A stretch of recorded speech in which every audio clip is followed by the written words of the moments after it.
ഗാന്ധി പാർക്കിലാണ്. അപ്പോൾ അതുമായി ബന്ധപ്പെട്ടുകൊണ്ട് ഒരു പ്രചരണം ഇപ്പോൾ നടക്കുന്നതായി ശ്രദ്ധയിൽപ്പെട്ടിട്ടുണ്ട്. ഇന്നലെ രാവിലെ പോലീസിൽ നിന്നൊരു വിളി വന്ന് പുസ്തക പ്രകാശനം മാറ്റിവെച്ചിട്ടുണ്ടോ എന്ന് അന്വേഷിച്ചു. ഞാൻ പറഞ്ഞു അങ്ങനെ മാറ്റിവെച്ചിട്ടില്ല, അതാ നിശ്ചയിച്ച രീതിയിൽ തന്നെ നടക്കും. അപ്പം അങ്ങനെ ഒരു പ്രചരണം നടക്കുന്നുണ്ട് എന്ന നിലയിൽ എൻ്റെ ശ്രദ്ധയിൽപ്പെടുത്തി. ഉച്ചക്ക് ഒരു മാധ്യമ സുഹൃത്ത് വിളിച്ച് ഇതേ ചോദ്യം വീണ്ടും ആവർത്തിച്ചു, ഇങ്ങനെ മാറ്റിവെച്ചിട്ടുണ്ടോ? ഞാൻ പറഞ്ഞില്ലല്ലോ, എങ്ങനെ വിവരം കിട്ടി? അതല്ല, ഈ ഫേസ്ബുക്കിൽ അങ്ങനെ ഒരു വാർത്ത പ്രചരിക്കുന്നതായിട്ട് ശ്രദ്ധയിൽപ്പെട്ടിട്ടുണ്ട് എന്ന നിലയിൽ സൂചിപ്പിച്ചു. അപ്പോൾ ആ നിലയിൽ ഈ പുസ്തക പ്രകാശനത്തിന് വരുന്ന ആളുകളുടെ എണ്ണം കുറക്കാനോ എന്താണ് ഉദ്ദേശം എന്നറിയില്ല. ഏതായാലും അങ്ങനെ ഒരു പ്രചരണം നടക്കുന്നതായി ഈ രണ്ട് തരത്തിലും വിവരം ലഭിച്ചിട്ടുണ്ട്.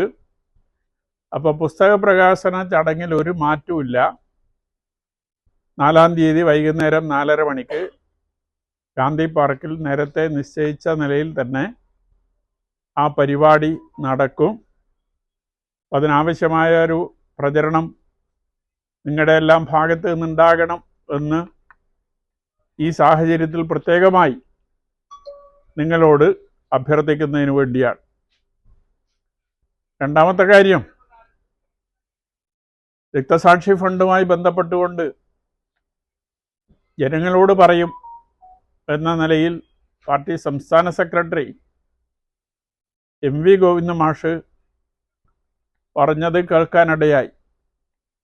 KPCC പ്രസിഡന്റ് സണ്ണി ജോസഫും MV ഗോവിന്ദൻ മാഷും BJPയുടെ തോന്നുന്നു മറ്റൊരാളും 3 പേര് ഇരുന്നു കൊണ്ടുള്ള ഒരു ചർച്ച, അത് ചാനൽ ചർച്ചയല്ല.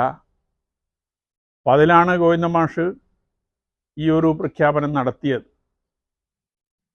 അതുമായി ബന്ധപ്പെട്ടുകൊണ്ട് ജില്ലാ സെക്രട്ടറി 6-ാം തീയതി ജനങ്ങളോട് അക്കാര്യം വിശദീകരിക്കും. രക്തസാക്ഷി ഫണ്ടുമായി ബന്ധപ്പെട്ട് കാര്യം വിശദീകരിക്കും എന്ന് പറഞ്ഞിട്ട്